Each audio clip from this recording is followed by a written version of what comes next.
Welcome one and all to the Veterans Radio Hour. It's our tribute to all of those who served our great nation's armed forces, past and present, and their tremendous accounts of heroic duty and bravery. With your host, Brigadier General Dave Grange.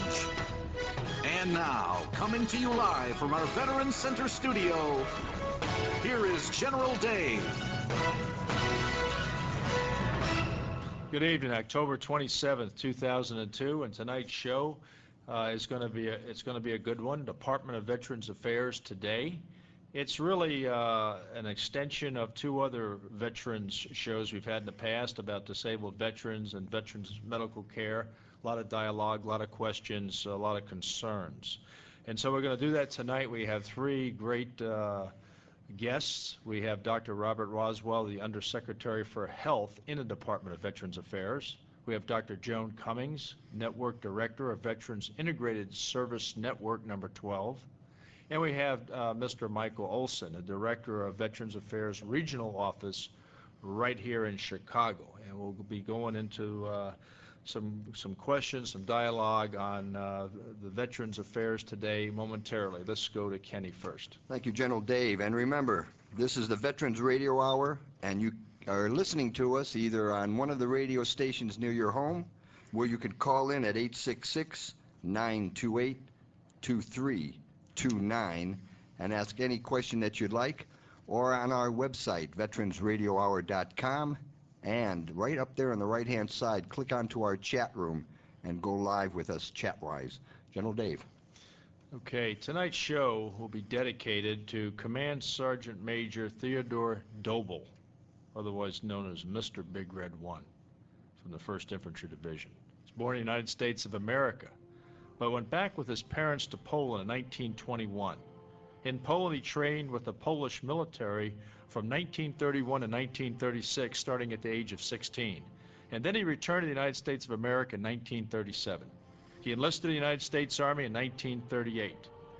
In 1940, he joined the 26th Infantry Regiment, known as the Blue Spaders, part of the 1st Infantry Division, and served in that regiment until 1966. He landed in North Africa in November of 1942 as a platoon guide, but because of all the casualties his unit received, he became a platoon sergeant and then immediately a platoon leader. He was wounded in El Qatar in North Africa. He was wounded in Sicily, Omaha Beach, and Aachen in Germany. He was offered a battlefield commission, which he declined. He received 4 Silver Stars, 5 Purple Hearts. He was involved in 3 amphibious assaults and 8 battle stars on his ribbons. He was awarded the Doughboy Award. This is only given to one person every year for his significant contributions to the infantry. He was the first non-commissioned officer in the Army to be promoted to the grade of Sergeant Major. He served continuously as Sergeant Major of the 26th Infantry for 25 years of his 31-year military service. He served as a Sergeant Major of the Corps of Cadets, the United States Military Academy, West Point, and he was selected as a Command Sergeant Major, the first Command Sergeant Major once that rank was established in the United States Army. Sergeant Major Doble died in Chicago in 1996. Here's today's military quote of the day, brought to you with support from retired Lieutenant Colonel Dan Bogievich. The quote of the day is from Senator John McCain, Republican, Arizona, former naval pilot who served 24 years, 5 of those years as a prisoner of war during the Vietnam War. Today, more than ever, he says, we must recognize the importance of service to our great country. The men and women of our military and the families that support them demonstrate every day the rewards of public service and the true meaning of citizen. Many troops have made the ultimate sacrifice in our battle against terrorism, and I fear many more will bear that burden as we continue to battle those who intend to do our nation harm. I salute those who serve and proudly continue to stand shoulder to shoulder with the men and women of our armed forces. Back to our guests in the studio tonight. First of all, on the telephone from Washington, We have with us Dr. Robert, the Undersecretary for Health in the Department of Veterans Affairs. He heads the Veterans Health Administration, the nation's largest integrated healthcare system. The medical care budget is more than $22 billion, 180,000 healthcare professionals at 163 hospitals, 800 community and facility-based clinics, 135 nursing homes, on and on and on. The nation's largest provider of graduate medical education. He served in active duty in the United States Army 1978 to 1980, and he's currently a colonel in the Army Reserve Medical Corps. Our other guest in studio is Dr. Joan Cummings. As I said earlier, she is the network director of the Veterans Integrated Service Network number 12 in the Chicago area. She was chief of intermediate care service. She was the first chief of the hospice unit at the Hines VA Hospital. She was appointed as associate chief of staff for extended care and geriatrics at the Hines VA Hospital, appointing as director of the Hines VA Hospital until the job she currently holds now. And our other guest in studio with us tonight is Mr. Michael Olson, Director of Veterans Affairs Regional Office here in Chicago, Illinois. Serves a potential clientele of over 1 million veterans in the state of Illinois, $28.5 million per month budget paid out to approximately 11,700 recipients of service in the Chicago area. He served the United States Navy as an aviation electronics technician in Vietnam in 1967. So the first thing I'd like to do is talk to the guest here in the studio and ask get two quick comments. And I would ask Dr. Cummings first, what significant action in your area of responsibility has occurred recently for VA? Well, it's a great pleasure to be here, and I would tell you the one really significant thing is VA nationally, VHA is undergoing a process called CARES, which is looking at our capital assets and how do we realign them to enhance our services. Our area Vision 12 was the pilot for that. We have finished that process and we've begun our implementation plan to put that into effect. This involves major reordering of our infrastructure, major construction, major upgrading of our services to veterans throughout the Chicago, Wisconsin, and Upper Peninsula of Michigan. So that's very exciting in our area. Approximately $300 million in construction to enhance services for veterans in the Chicago area as a result of the CARES process. Okay, I'm sure there'll be a lot of questions about that from some of our listeners shortly. Let me go to Mr. Michael Olson. Same question.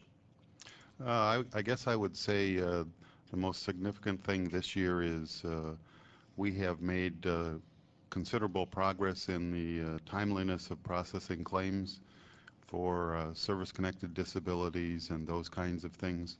Secretary Principi in his confirmation speech made that #1 priority, and we in Chicago have significantly reduced the amount of time it takes for us to make decisions.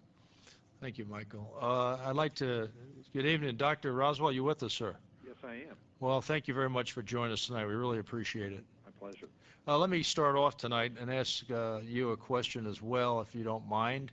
I understand that enrollees for Veterans Affairs Healthcare has doubled since 1995, but the funding has gone up only 32% during that same period. And this, from what I understand, has created quite a backlog. What can or what is being done to solve that challenge? Well, you're correct. The number of veterans receiving care through the VA today is more than twice the number just a few years ago. We're delighted with that because I think it reflects the high-quality care that's available through a greatly expanded number of VA locations. But the demand is somewhat greater than what we're able to meet right now. And so we have implemented several processes to try to expedite getting care.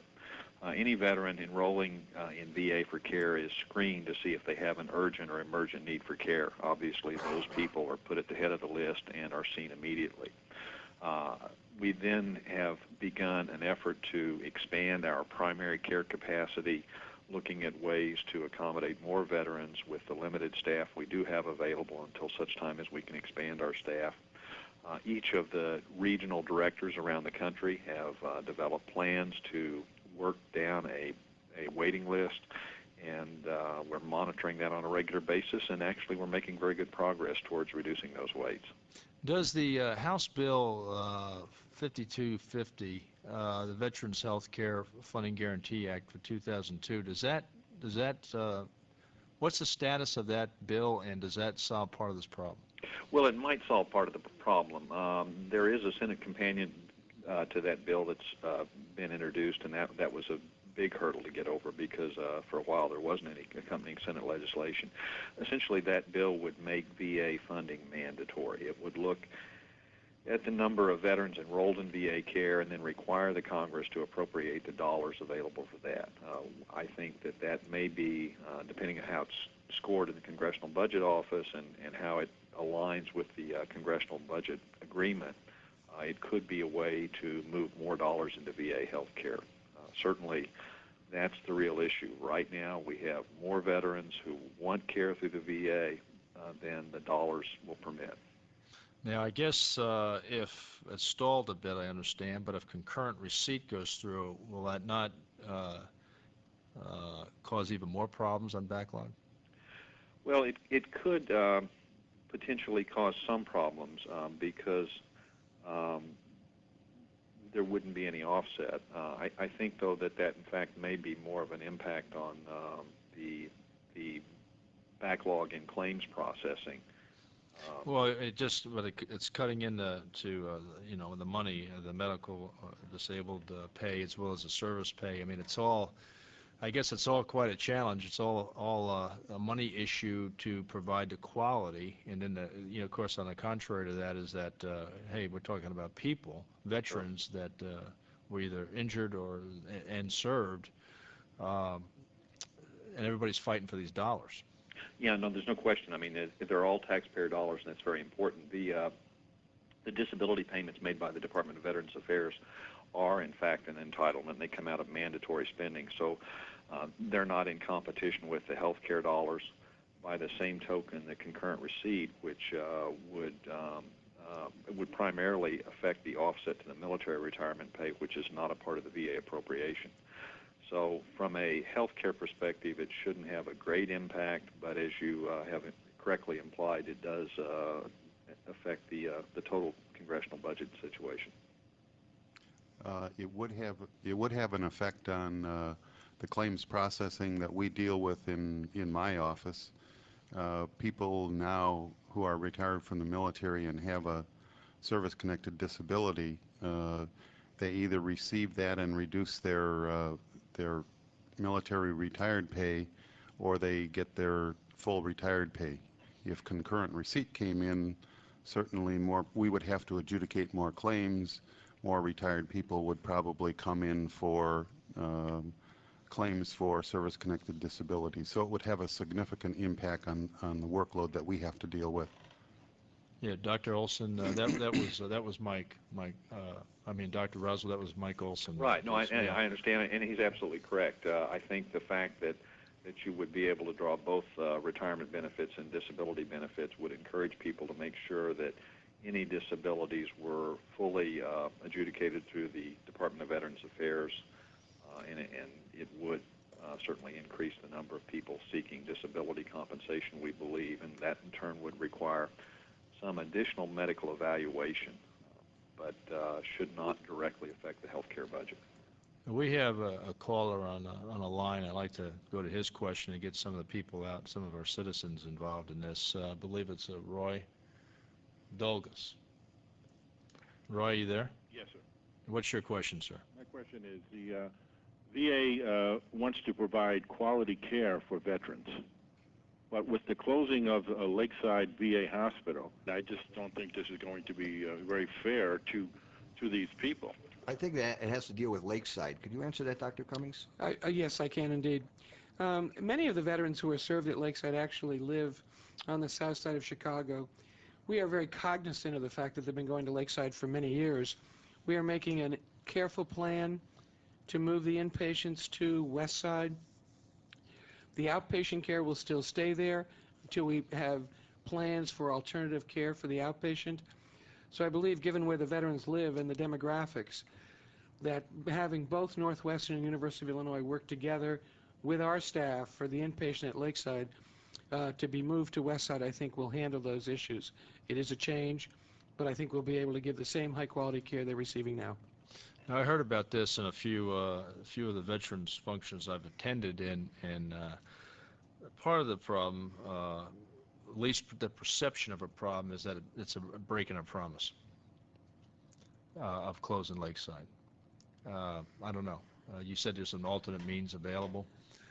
I think the issue of having two inpatient facilities within approximately 5 to 6 miles of each other over the years when we, since 1995, have switched from being primarily an inpatient bed system into a healthcare system, that's the change. I think we are now more of an outpatient system. Outpatient care is where most people get their care. I think that that's what we're moving to. So I don't think this is we've always said we needed a plan for the future in terms of providing quality care in the best place and the best means. Right. What happens to Lakeside? Lakeside actually the property will be used in what we call enhanced use. Enhanced use legislation is a new piece, came into being in the last couple of years. It allows us to lease the property, retain that income and revenue or services for VA use. We will be able to use that to enhance services not only just in Chicago, throughout northern Illinois and Wisconsin. So much of that income from the Lakeside property will be turned back into veteran services. Okay. Yeah, that's been a question going around as well.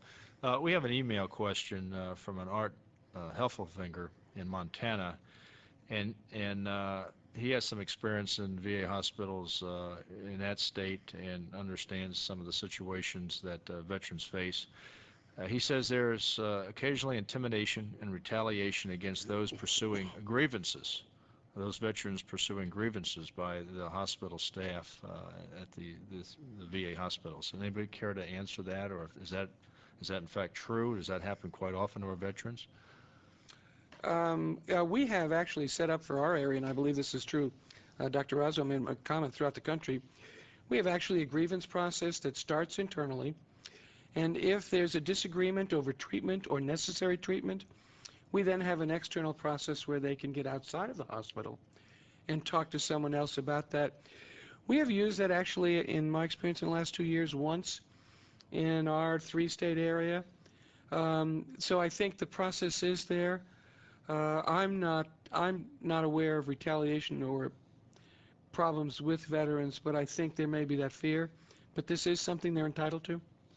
Yeah, I think more specifically that they're relocated to another location. They're referred to sometimes. Well, one example, just relocated, out of sight, out of mind. In other words, they're moved to another area. Have you heard this? I can't respond to that. I'm the benefit side of the house. I mean, you're talking about a patient or an employee? Yeah, patient. A veteran patient that comes in, he has a grievance, and then sometimes he's referred to some other place or just kind of moved out of the way, out of where he'd normally be served. The only time that I think that might happen is that indeed if someone has a disagreement with treatment, then often a second opinion is valid, and a second opinion often in terms to ensure impartiality would be done at another VA hospital. So a second opinion might be done somewhere else, but I'm not aware of other than that. Okay, we have another email question here about reservists not viewed as veterans at a hospital, and this is from Georgia. Something that they need 180 days active duty time before they can be seen. I've never heard that. Is that true? Anybody? Dr. Roswell, are you with us? Yes, I am. Yeah, could you answer that email from Georgia, please? Sure, I'd be happy to address that. Any veteran who has been honorably discharged and has received the military DD-214 honorable discharge, or in some cases even other than an honorable discharge, a general discharge, but anyone in receipt of a DD-214 is eligible for VA health care and VA services. A reservist may not have spent a full 180 days on active duty and therefore may not receive a DD-214, in which case they would not be eligible for the full VA health care services. But, for example, during the Gulf War, when almost 17% of the force that served in the Gulf War were reservists and National Guardsmen, each and every one of those who served received a DD-214, and they're now fully eligible for VA health care. Yeah, that's a good question. That came from Sam in Georgia, and thank you very much. And, Doctor, thank you for answering that. We're going to go ahead and go to Ken now and take a quick break. Good. This is a great program today. It's our 8th program. We want to thank you all for being a part of it. You know, you can leave a toll-free message for us at our business office, 800-591-0020. And, of course, on our website, you can always email us or join us right now on the chat room. We've got a lot of people chatting from all over, and that's great. I thank GIM Productions in Naperville for taking care of all that for us. The Veterans Radio Hour is made possible through generous support of all individual founders, members, and corporate sponsors. Of course, we're always looking for a few more to help us out. And next week's show, wow, we're going to focus on monuments and memorials honoring the fallen American heroes and the Americans who have lost and left us. Now, that show is going to end up being with General Hellinger. He's going from the American Battles Monument Commission.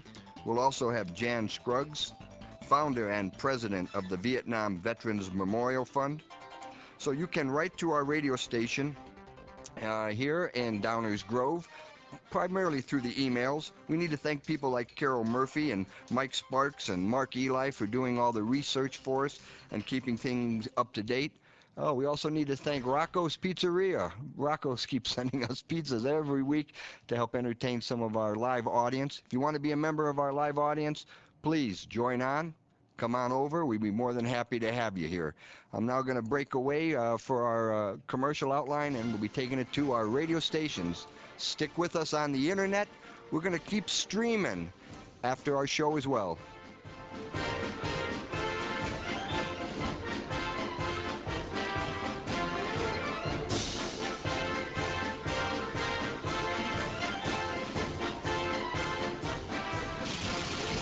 You're listening to the Veterans Hour on the Talk Radio Network. The Veterans Hour now returns to full readiness on the TRN Talk Radio Network. The Veterans Hour proudly presents our military hero story of valor. Our hero story this week is about Sergeant William Say, killed in action in Republic of Vietnam, 25 August 1968. He's from Beuton, Alabama. He was a member of the 62nd Transportation Company Medium Truck 48th Transportation Group. His family was presented the Congressional Medal of Honor for his actions in Vietnam by President Nixon. He was a driver on a resupply mission from Long Binh to Tay Ninh in Vietnam. He was ambushed by a reinforced battalion of North Vietnamese Army infantry. His convoy was stopped in a kill zone by intense machine gun and rocket-propelled grenade fire, and Sergeant Say took up a defensive position near one of the trucks. He killed 2 enemy as they assaulted his position, and then through the ambush zone, kill zone at 10 meters away. He killed a sniper in a tree 75 meters away right after that action. When the enemy threw a grenade under an ammo truck, he picked it up and threw it back at the enemy, killing 4 and saving the lives of his fellow troopers. Another grenade fell 3 meters from his position. He then left his covered position again, throwing a grenade back at the assaulting enemy. He was seriously wounded by small arms fire as he did so. Sergeant Say detected 3 enemy soldiers who had penetrated the position, assaulting his comrade's flank. With his right hand wounded, he fired his rifle with his left hand, killing them all, saving his fellow troopers again. He was eventually mortally wounded by a sniper's bullet. Sergeant Say's gallantry in action at the cost of his life has reflected great credit upon himself, his unit, and the United States Army. The Veterans Radio Hour salutes the Active Service Person of the Week, made possible through the support of Pabst Blue Ribbon Beer. As they say, PBR me, ASAP. Pabst Blue Ribbon Beer, available at your local retail outlet. We have 2 tonight. We have a Master Sergeant Carol Shinkles and her son, Airman First Class Casey Shinkles. Both are deployed from Grand Forks Air Force Base in North Dakota. They are in the Arabian Gulf region. We can't tell you the specific location. And they're with the 379th Expeditionary Service Squadron. It is one of the largest units deployed in the region. The wing has delivered over 250 million pounds of fuel in support of enduring freedom. Carol's husband, Master Sergeant David Shinkles, who just returned to the United States from a previous deployment on enduring freedom. So all three of these American citizens serve their nation in the same North Dakota unit. Wow, double who on that one. A mother and a son. That's great. Okay, back to our subject, back to our guests. I want to first go online is Carol online? No, it's an email. I'm sorry. We have an email from a Carol, and she's asking about, is there a website that tells you where the VA hospitals are located in the country? Does anyone know? Yes, there is a website. It's www.va.gov. You can get on that website and you can drill down to VHA, and you can find the facilities, their addresses, where they're located, etc. So it's www.va.gov. Okay, great. Thank you. And I want to go, we have a call in now, and is it Art again? We just lost him. We lost Art. Yeah. Okay. But Dr. Roswell's back online Okay. with us. Dr. Roswell. Yes. What would you tell the veterans that are listening tonight, the most significant thing that you think has happened in this year, 2002, in their benefit? I think that there's a growing recognition in Congress and around the nation that the VA is providing quality care, addressing the comprehensive needs of veterans, but the system is not adequately funded at present to meet the full demand for care. And I think the sense that the Congress has in trying to resolve that and make sure that no promise is broken is probably the most exciting thing that's going on right now. Yeah, and I understand just here in a local Chicago area, and I know we're kind of focused for city example in Chicago, but it's probably the same in some of the other metropolitan areas in the United States. And I'd like to go back to Dr. Cummings on what 2002 has happened for veterans. Well, I mentioned earlier the CARES process, and we were the pilot, and other visions are going through this now in the rest of the country. It's resulted in us, we had a groundbreaking this week with a new parking garage at Westside to enable veterans to get to us earlier. Mike Olson's going to have a same groundbreaking, a new regional office at Westside to give one-stop shopping. At our Hines facility, we're going to be groundbreaking for a new blind rehabilitation center and a new spinal cord injury center. These are things coming out of the CARES process in the VA. It's planning on how do we align our infrastructure with the needs of veterans and use that to enhance services. That to us is very exciting.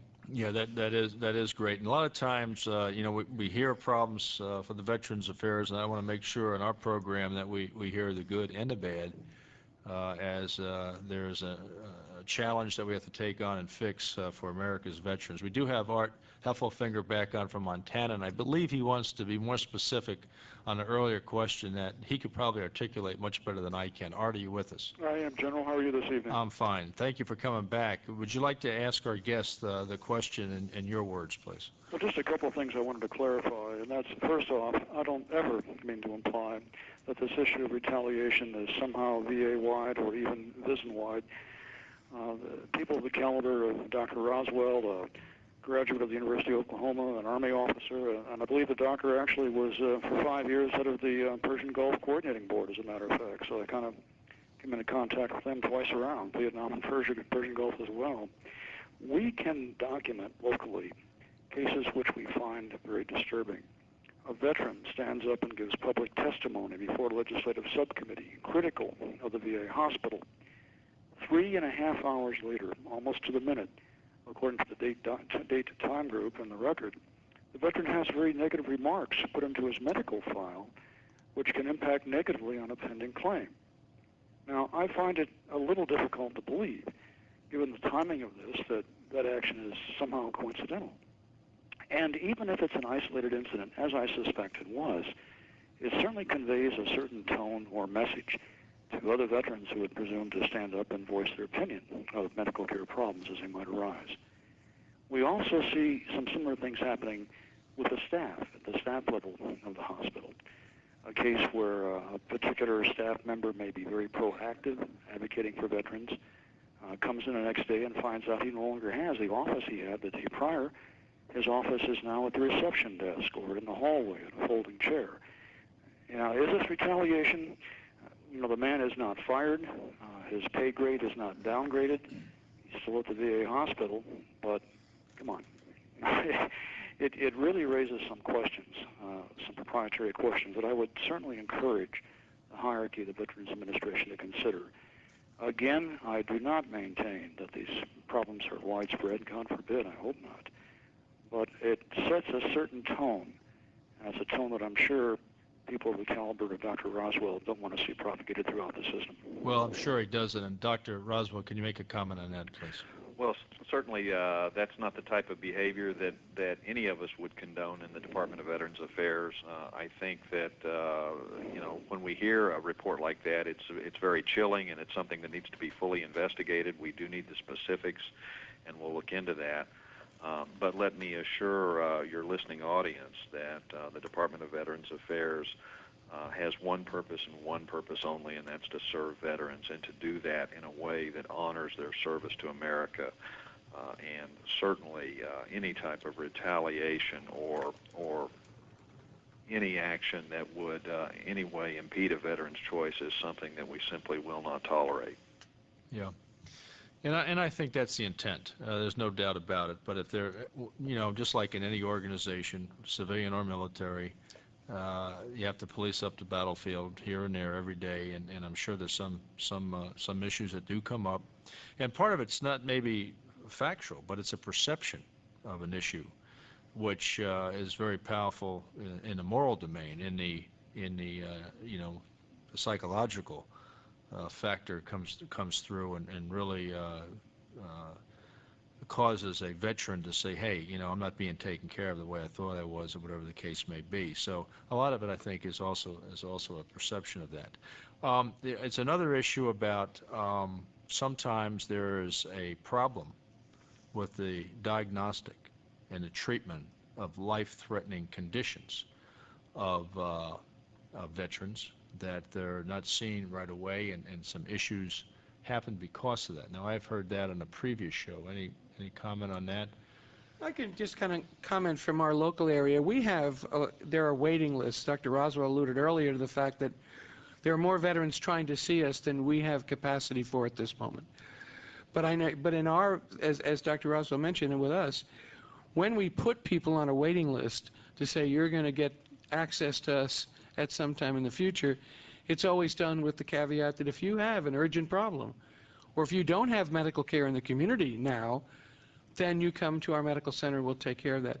Many of the people we're seeing have care in the community, but they're coming to us because our benefits and our health care is recognized as excellent, and we have a broader range of benefits than many of them do under, say, Medicare. Sure.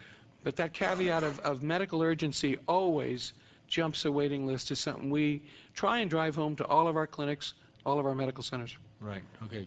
Good comeback. And the other one I'd like to, another question from the audience here is there a priority category for veterans to be seen?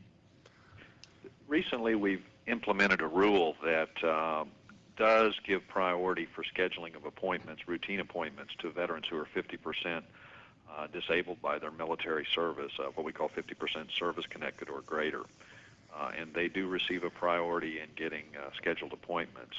However, the majority of care provided is based on medical need, as is required by the legislation that was enacted in 1996 that implemented the new scheduling system for VA healthcare, what we call the eligibility reform legislation. So we're really carrying out and delivering healthcare benefits the way the Congress has asked us through the legislation they've enacted. But we also recognize that those veterans who have the greatest disability deserve our respect and attention, and we are scheduling them on a priority basis. Okay, thank you, sir. Kenny? Okay, now we have to recognize some of our support, and of course, our major contributor to the Veterans Radio Hour is McDonald's. So we'd like to present again tonight the McDonald's Veteran of the Week. Okay, tonight we're going to honor Fred Dance. Is a McDonald's owner-operator with 2 restaurants in Moses Lake, Washington. He served 4 years in the Navy from 1959 to 1963. Fred served both here and abroad in South America. His most memorable experience, was the opportunity to become an adult and see the world while in the Navy. When asked how his experience in the Navy has helped him as a McDonald's owner-operator, Fred said that it taught him discipline and how to stretch the budget. Fred is proud to have been a McDonald's owner-operator for 40 years, starting with the company once he left the Navy. He is especially proud to develop the people who work with him. Hi, she'll have a Happy Meal, and I'll have the Big Mac. Dad, when will I be old enough for a Big Mac? When you're in college. College. Now, when you register specially marked McDonald's gift certificates at upromise.com, a portion of the value goes into a uPromise account for a child's education. So, the more specially marked gift certificates you buy, the more you'll save for college. I want to be a doctor. Hello, gift certificates. Sign up for free and get the details at upromise.com. We love to see you smile. You're listening to the Veterans Hour on the Talk Radio Network.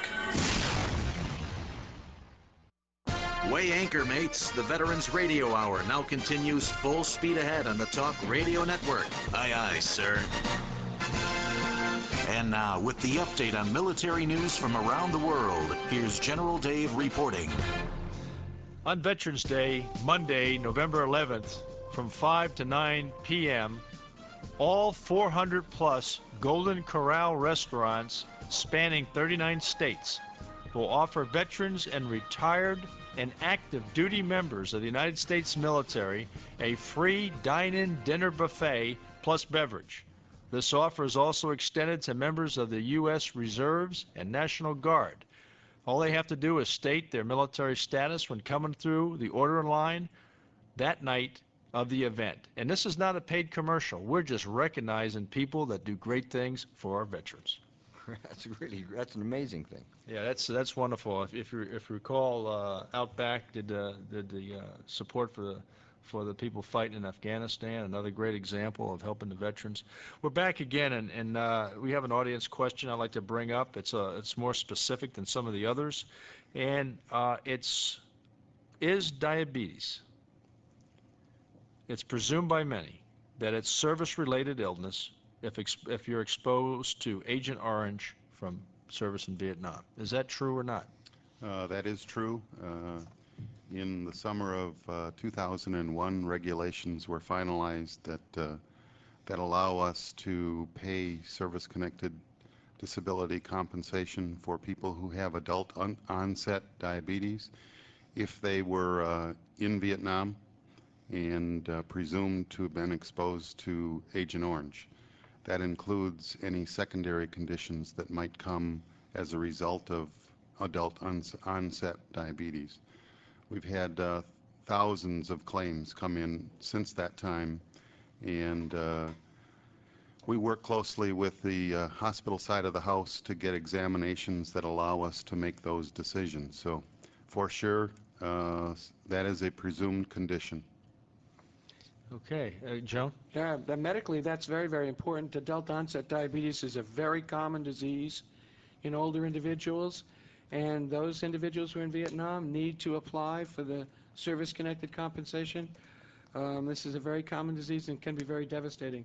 And if they get that service connection, the hospital side of the house can provide treatment, medications, those kinds of things. So it's very important. Any veterans out there who were in Vietnam and have diabetes, haven't filed claims, they certainly should.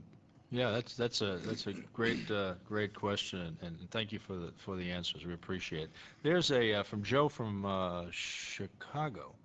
There's a question: why don't they let veterans get service from regular hospitals instead of making them drive so far to get to a veterans hospital?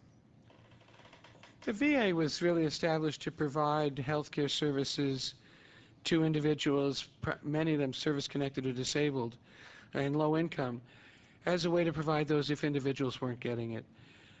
We have the most extensive and the most comprehensive healthcare system in any place in the world. An individual is always free to get services in the community and if they wish, but the VA is there for those who need it. We have clinics scattered across our system. We are trying to bring services as close to veterans as possible, but the veteran is able to access us and use us if they wish to and need us. Okay, thank you, and I hope that answered Joe's question right here in Chicago.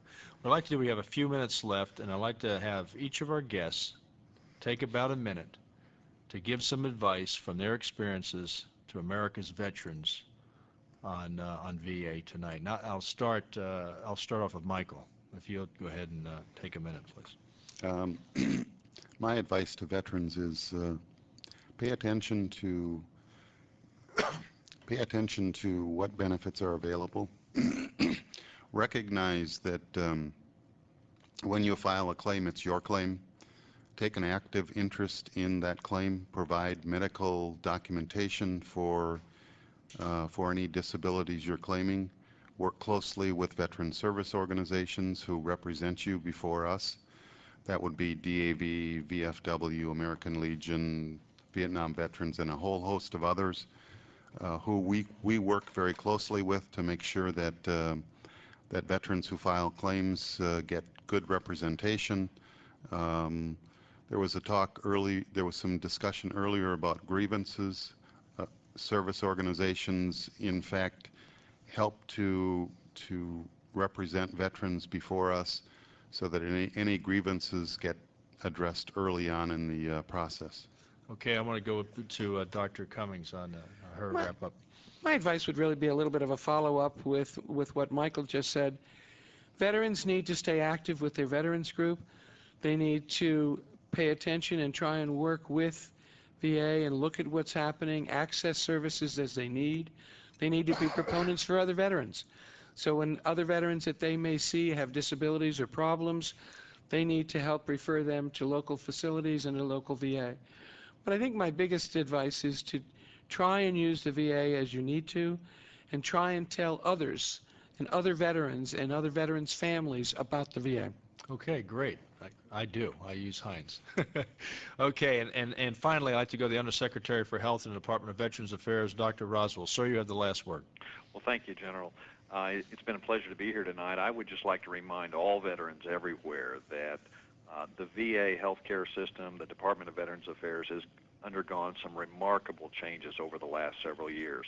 This is not your father's VA. It's a wonderful new healthcare system that's providing really comprehensive benefits. I would encourage veterans to call our nationwide toll-free number, 1-877-222-VETS. That's VETS, VETS. If they have any questions about benefits, about healthcare, about services through the department, or visit the website, www.va.gov. But take a moment. You owe it to yourself. Your nation owes it to you as well to understand what benefits are available through a wonderful Department of Veterans Affairs. And I agree with you, and that's thank you very much for that advice. Tonight in studio and on the telephone with us, we had Dr. Robert Roswell, the Undersecretary for Health and Department of Veterans Affairs, Dr. Joan Cummings, Network Director of Veterans Integrated Service Network 12, and Michael Olson, Director of Veterans Affairs Regional Office here in Chicago. Kenny. Okay, we're going to stay live on the internet for about 15 more minutes. Let's play a little Kenny Thomas.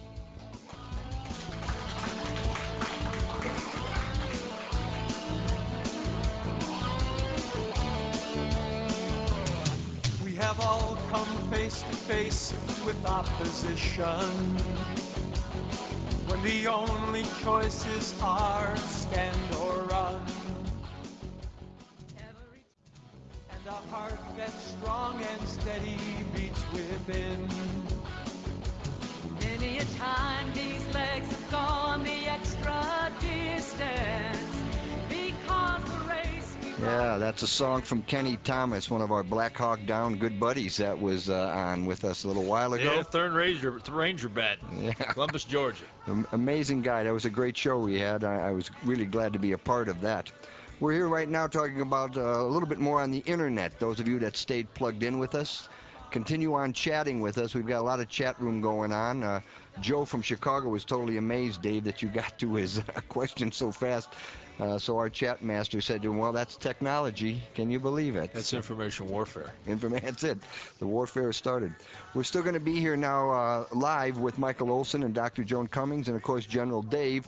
We're going to just continue on what's going on with the veterans' health benefits. Okay, one question that I've had myself and some of my buddies is, what's the difficulty in recruiting quality doctors, nurses, healthcare providers in VA? None. No problem. No, actually, we have, for some subspecialties like interventional radiologists or neurosurgeons, we have some problem. But we are very competitive, excellent benefits. We recruit physicians and nurses reasonably well. Not to say I'm not worried about RNs in the future as the country faces a shortage. But we are very competitive for healthcare providers. We get excellent folks. Now, why are you competitive? Well, the federal government and the VA is for many things, especially internal medicine, general, nursing. We are very competitive with benefits, with salary. We give educational benefits throughout the VA, our leave structure, etc. We have some problems with some of the very highly subspecialized, as I said, interventional radiology. But I have very little problem in my vision recruiting physicians and nurses. Well, that's For the very specialized, we do, but the general areas, no. Are they paid competitively? The RNs, and except for the subspecialized areas, yes. The average salary for an internist in the United States is the average income in the private sector for an internist in the United States, it's actually a little lower than what the VA pays. Mm-hmm. Now, as I say, subspecialty areas, we have some problems. Will make me feel good for a moment, I think. You can. I'm one of those originals from 1967 through 70 era veterans that was stationed in Japan for a while. And I was trained first as an orthopedic technologist, then brought in as a PA, one of the first, offered to warrant officer, etc. That's why I asked a question about quality. So now I want to know, are there PAs in the VA? Are you using a lot of them or no? You got it, we do. Okay. And actually we use them a lot in the surgical specialties. PAs, as you well know, work very closely with physicians and probably more in some of the surgical specialties than the medical. And we have quite a few PAs. Actually, one of the PAs in our area from Milwaukee is now the national advisor for VA for PAs. So we do use PAs. We use nurse practitioners. The VA is very advanced in the kinds of things it does in its healthcare. We're leaders in telemedicine. We do telemedicine incredibly well. Well, I tell you, physician assistants, PAs, are dear to my heart. In special operating forces, units rely very heavily. Well, actually, all military units, but I've had a lot of experience with them in special ops forces, and they're excellent. I mean, they are phenomenal. And for trauma wounds, in combat, for day-to-day care back in the garrison areas, rear areas, they're a wonderful asset. Now, there's a lot of controversy in the military about the rank. And, for a while there, whether you're a warrant officer, commissioned officer, we went through that for a while as well. But I agree exactly with you. They're wonderful.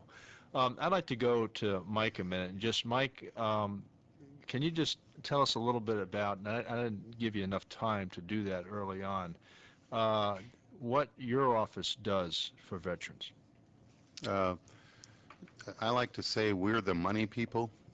We pay benefits. We pay financial benefits to veterans, some dependents, primarily service-connected compensation.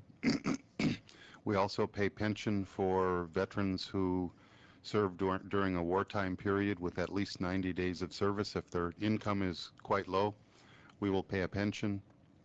We pay compensation to widows or widowers of veterans who either die of a service-connected disability or were killed in action. We pay education benefits to veterans who served so that they can go to school, better themselves. We have a home loan program that allows veterans to buy homes with no down payment, a significant benefit to somebody who's just starting out. We have vocational rehabilitation. It's a program that allows us to help disabled veterans overcome those disabilities and get back in the workforce. A very, very important part of our program. In my estimation, the most important, because it gets people back into the workforce, overcome the disabilities that were caused by their military service.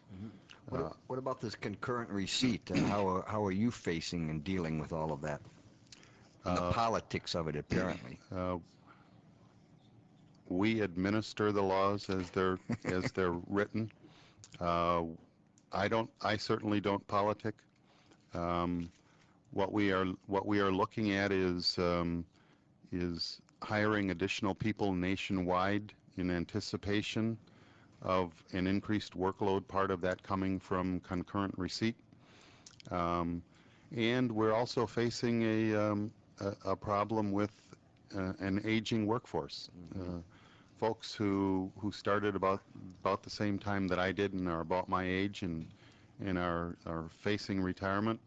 We need to have people who are well-trained, know our business, to step in behind them to make sure there is no degradation in service. So we look ahead as much as we can, but it's Congress who passes laws that affect what kinds of benefits we pay and how we pay those. Yeah. I have a question from one of our guests in the audience. Tom Rendell has a question. Go ahead, Tom. Yes, sir. I just wondered, with the arrival of the baby boom generation in the retirement bracket, do you predict that the use of VA facilities will go up or down?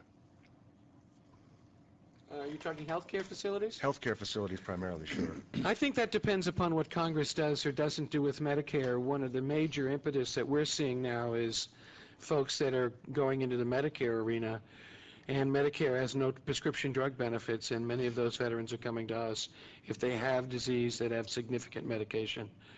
So what would happen to us, I believe in that, in some respects depends on what the country does, and as Mike said, what Congress does about benefits for those individuals who are non-veterans. VA currently has the best health care benefits of anybody. If Medicare improves its benefits, I believe that might change in some distance and ease of access, how many people will use us. We predict, actually looking at our own actuarial planning model, because of the aging of the Vietnam veterans, that our demand for healthcare services will stay, even though total numbers of veterans may decline. Because of the aging, we predict the need for services will go up, and we're expecting a slight increase in demand for services, albeit though it might be more outpatient than inpatient. And then I guess a follow-up to that would be, with decreasing numbers of men and women who have served and a lower percentage of vets in Congress, do you see any significant impact on VA medical facilities? Much like Mike, I don't deal with what Congress does, and I think there may be, but in terms of the current veterans and decreasing numbers, we are still predicting an increase because of their age. So there'll be an increase in need for services, because the Vietnam veteran population is now just going into its 60s. That's the highest use for men. So service needs may go up for the Vietnam group. Let me respond to that question. I mentioned earlier having veterans who are filing a claim work closely with service organizations. Those service organizations represent veterans very, very well in Congress. In spite of the fact that there are fewer numbers of veterans in Congress, service organizations make very strong cases for legislation that will support veterans and pay them for the service they provided to this country. Okay, good. Thanks again. We're going to go ahead and close now. I want to thank Michael Olson, again, the Director of Veterans Affairs Regional Office in Chicago, Dr. Joan Cummings, Network Director of Veterans Integrated Service Network 12. And thank you both. I'm sure the veterans really appreciate your insight and advice. Okay, thank you. Kenny? Yeah, and for those of you that are streaming, and if you're having a little bit of problem with your buffer while you're streaming, I need you to just go to Warp Radio. That's probably who you're streaming with on your little box that pops up on that screen. warpradio.com. One of the guys there, Bubba or Q, are going to help you out. They're going to help you turn on to how you can buffer better and pick up the stream a lot more clear. And for all of us at Veterans Radio Hour, our executive producer Lance Hack, our technical director Lambert Matias, we can't forget about our funny engineer back there. I don't know if he's got his voice on anywhere around there. You there somewhere, Carl? Absolutely, yes, sir. Oh, no, that's Sergeant Grunt's back. The Grunt has shown up. I thought we got rid of him. Yeah. And Mark Eli, of course, our webmaster, handling it all. This has been the Veterans Radio Hour, show number 8. Hey, we're out of here, Dave. All right. Good night.